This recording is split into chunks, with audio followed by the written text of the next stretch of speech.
हाय सांग मैंने गोटे नुआ ब्लॉग्स को नुआ अध्याय को आपण मानक स्वागत करुच्ची मो सुभाष। तो आज गोटे सेमती गोटे स्वतंत्र गोटे सुंदर ब्लॉग्सटे मुझे आपण मानक देवी। ब्लॉग्सटी आज जो रही ये हूँ अपेरा सॉरी भूल कहली यात्रा सम्राट तुलसी गणनाट्यर ब्लॉग्सटी देवी आपण मानक। तुलसी गणनाट्यर जोटा कि सबुठारु भाइराल नाटक यही बोधे शेष देखा यही नाटकर बहुत सुंदर सीन गुड़ाक देती आगु आपण मैंने देखी एत सारा भल पाइबा देती। और फेसबुक पेज रे भी वीडियो गुड़ाक दिए तो बंधु मैंने फेसबुक पेज को भी मोर फॉलो करूँ सुंदर सुंदर सब वीडियो गुड़ा देखापी। तो आज ये जो ब्लॉग्सटी देवी यहाँ पाखापाखि 12 ରୁ 13 मिनिट्र वीडियो रही गोटे पूरा लॉन्ग वीडियो देवी। ये सब झलक हो बर्तमान नाटकर जो शेष दृश्य किसी दुख भरा कहानी इमोशनल सीन रोचे। प्रथम सीन टी रोचे सोनाली पंडा एवं पायलंकर दी भौणीकर गोटे इमोशनल सीन रोचे सॉरी टर्चर गोटे रोचे। पायल केमती सोनाली पंडा को बाड़ाऊँ से गोटे माड़ सरला गोटे इमोशनल सीन रोचे।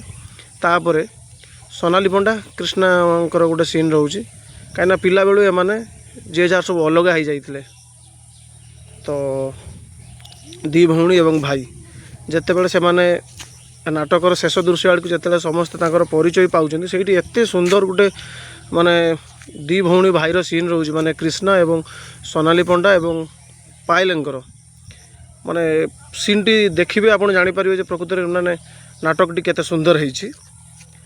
तो सेटा गोटे सीन रोचे।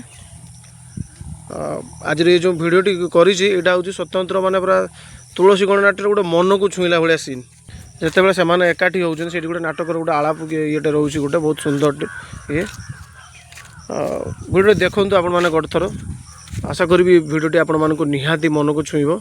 खास जिनस ये जो नाटकर जो इमोशनल सीन ये जानते सोनाली पंडा तो बहुत पुराणा कलाकार से गोटे पार्टी अच्छा दीर्घ दिन धरी यात्रा सम्राट तुलसी गणनाट्य सांग कृष्णा भी लगातार आज 3 वर्ष 4 वर्ष खंडे हो रही। पायल तो आसते नुआ तुलसी की किंतु जो माने रोल से माने एत सुंदर कर सत सतिका कांदिकी जो पेंडल उपर दर्शक से सीन रे माने पूरा हजिजे एत सुंदर सीन। तो नाटकटी भी बहुत सुंदर है। तो विशेष मु किसी भिड बाबद को कहि ना आपण मैंने देखूँ भिडियोटी ये भिडियोटी जमारू भी आपण मैंने स्किप करेंगे ना आरंभ रू शेष पर्यंत भिडियो देखिए। जस्ट मु खाली सीन बाबद को केते गुड़ा मेन मेन कथा कहीदेली। तो आपण मैंने देखूँ भिडियोटी एवं मो ये जो यूट्यूब चैनल आपण मानकर सांगसाथी मानक एगुड़ा सब शेयर करूँ एवं जो मात्रा आपण मैंने सपोर्ट कर मत से मात्रा आपण मैंने सपोर्ट कर चलतु। एवं फेसबुक पेज कथा भी कहली ताकू भी आप सपोर्ट दिंतु ढेर सारा आपण मानक मु अपडेट देवी। तो चैनल को सब्सक्राइब करने जमारू भी आपण मैंने भूलिए ना बंधु मैंने चलतु बर्तमान डेरी न करी आज ये जो ब्लॉग्सटी यही बोधे शेष देखा नाटकर दृश्य आड़िकी जीवा।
मागिले हाथों तोर ग्लास खसी पड़ुची चा तबे मागिले टोपना तळे पके भांगे दउछु सोड तो परी चाकरणी मोर दरकार नाही ये भाई बहुत तरे घर छाड़ी चली जा नहीं मैडम मुए घर छाड़ी चली खला परे अपन को सासु ससुर को सेवा करिबो की सेवन को सेवा मु करिबी आ गोटा भोट जति तते मोय घर देखि रखला पानी चली जा घर चली যা।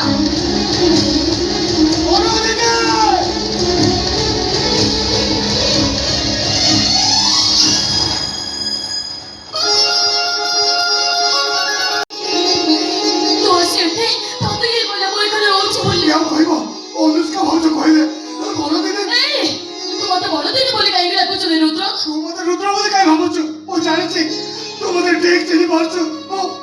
ମୁଁ ତୋରି ସାନ ଭାଇ ରୋହନ। ନାଇଁ, ତୁ ତ ରୁଦ୍ର, ତୁ କେମିତି ରକ୍ତ ନବୁ? ମତେ ବାକି ଦେବାକୁ ଚେଷ୍ଟା କର ନା ବଡ ଦିଦି। ମୁଁ ତୋରି ହଜି ଯାଇଥିବା ସାନ ଭାଇ ରୋହନ। ତୁ ମୋ ବଡ ଦିଦି ବିନ୍ନି। ରୋହନ!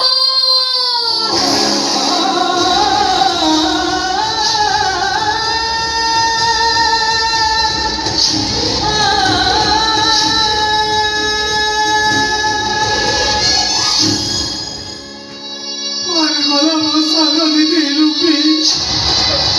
ଖୋଜୁଛି ଯେ ଖୋଜୁଛି, ଯେତେ ଖୋଜୁଛି ମୁଁ ତାକୁ କୋଉଠି ବି ପାଉନି। ମୁଁ ବି ତାକୁ ଖୋଜୁଛି।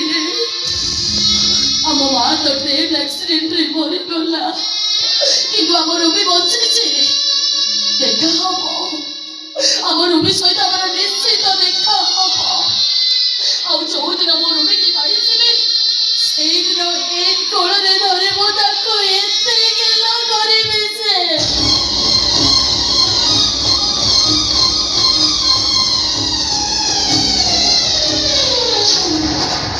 ବଡ ଦିଦି, ତୁ ଆଜି ମୋ ମୁଣ୍ଡ ଛୁଇଁ ସତ କଥା କହ। ଏ ଶଙ୍ଖା ସିନ୍ଦୁର ତୁ କାହା ପାଇଁ ପିନ୍ଧିଛୁ? ତୋ ସ୍ୱାମୀ କିଏ? ଆଉ କେହି ନୁହଁ, ଅନୁଷ୍କାର ସାନ ଭାଇ ଶିବ ଶଙ୍କର ମାନସିଂ। ଆରେ ଦିଦି, ଛାଡ଼ି ବିଲି ସେ ଶିବ ଶଙ୍କର ମାନସିଂଙ୍କୁ।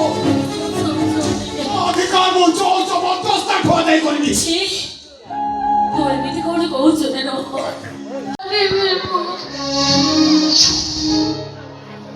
ରୁଦ୍ରାଣୀ ଆଡ଼କୁ ଆସିଲାଣି, ତତେ ଦେଖିଲେ ବହୁତ ଅସୁବିଧା ହବ। ଯାହା ପରେ ଦେଖାବେ।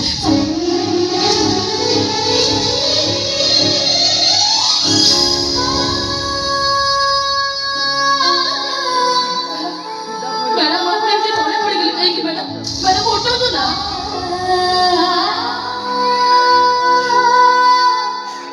ମୁଁ ଭାବୁଥିଲି ତୁ ମତେ ତଳୁ ଉଠେଇ ତୋ ଛାତିରେ ଚାପୁଡ଼ି ଧରିବୁ, ହେଲେ ତୁ ମତେ ତୋ ଛାତିରେ ଚାପୁଡ଼ି ଧରିଲୁନି କାହିଁକି? ତ ମ୍ୟାଡାମ ମୁଁ କାହିଁକି ଆପଣଙ୍କ ଛାତିରେ ଚାପୁଡ଼ି ଧରିବି? ସେ ଟୋକାକୁ ତୁ କାହିଁକି ତୋ ଛାତିରେ ଚାପୁଡ଼ି ଧରିଥିଲୁ? ନାଇଁ ମାନେ ସେ କଥା କଣ କି ମ୍ୟାଡାମ? ସେ କିଏ ସେ? ମୁଁ ପଚାରୁଛି ବା କିଏ ସେ? ଛାଡ଼ନ୍ତୁ ମ୍ୟାଡାମ, ତା କଥା ଛାଡ଼। ହଉ ଛାଡ଼ ତା କଥା, ତା ପରିଚୟ ମୁଁ କେବେ ବି ଖୋଜିବିନି। ହେଲେ ତୁ ତାକୁ ଯେମିତି ତୋ ଛାତିରେ ଚାପୁଡ଼ି ଧରିଥିଲୁ, ମତେ ବି ତୁ ସେମିତି ଚାପୁଡ଼ି ଧରିବୁ ନା? ମ୍ୟାଡାମ, ତୁ ତାକୁ ତୋ ଛାତିରେ ଚାପୁଡ଼ି ଧରିଲା ବେଳେ ମୁଁ ଈର୍ଷାରେ ଚଢ଼ି ମରୁଥିଲି। ଆ ମୋ ପାଖକୁ ଆ, ଧର ମତେ, ଧର ମତେ, ଆଲୋ ଧର ମତେ।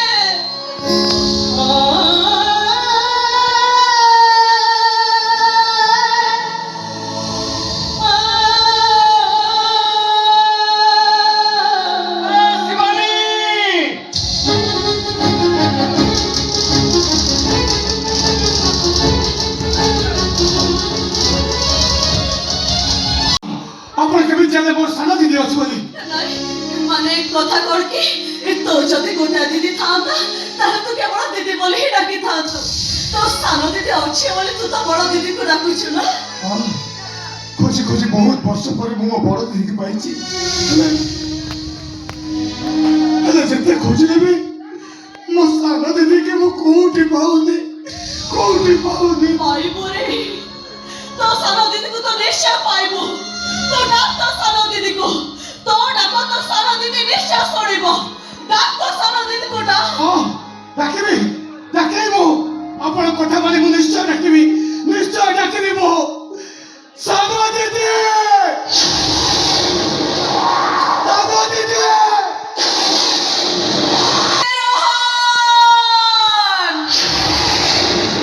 ତୋ ସାନ ଦିଦି ଏଇଠି ଅଛି।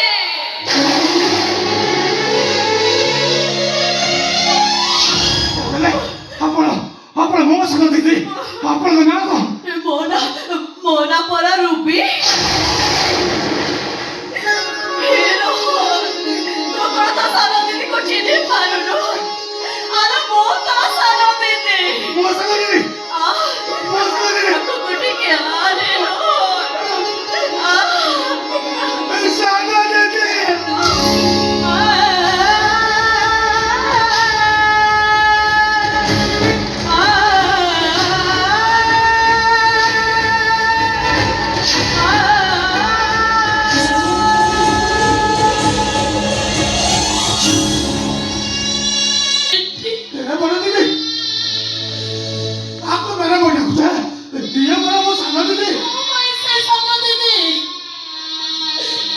ମୋ ପାଇଁ ସେ ମ୍ୟାଡମ୍। ବନ୍ଦ କର ତ ମ୍ୟାଡମ୍ ଦେଖଟା ବନ୍ଦ କର। ଏତେ ପାଖରେ ଥାଇ ତୋ ରୁବିକୁ ତୁ ଚିହ୍ନି ପାରିଲୁନି। ଥରଟିଏ ବି ପରିଚୟ ଦେଲୁନି ତୁ ତା ବଡ଼ ଦିଦି ବୋଲି। ମୁଁ କେମିତି ଚିହ୍ନି ପାରିଲିନି ତୋ ବଡ଼ ଦିଦି? କେମିତି ପରିଚୟ ଦେଲୁନି ତୁ ମୋ ସାନ ଭଉଣୀ ରବି ବୋଲି? ଦିଦି ରବି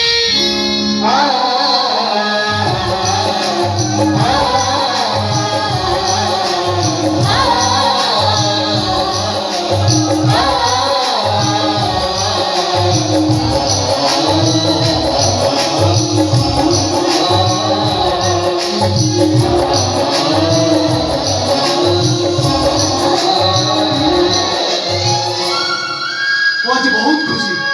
ଭଗବାନଙ୍କୁ ଅଶେଷ ଅଶେଷ ଧନ୍ୟବାଦ। ତମ ଭାଇ ଭଉଣୀ ତିନି ଜଣଙ୍କୁ ଏକାଠି କରିଦେଇଛନ୍ତି। ମୋ ଭାଇ କୁଆଡ଼େ ଗଲା?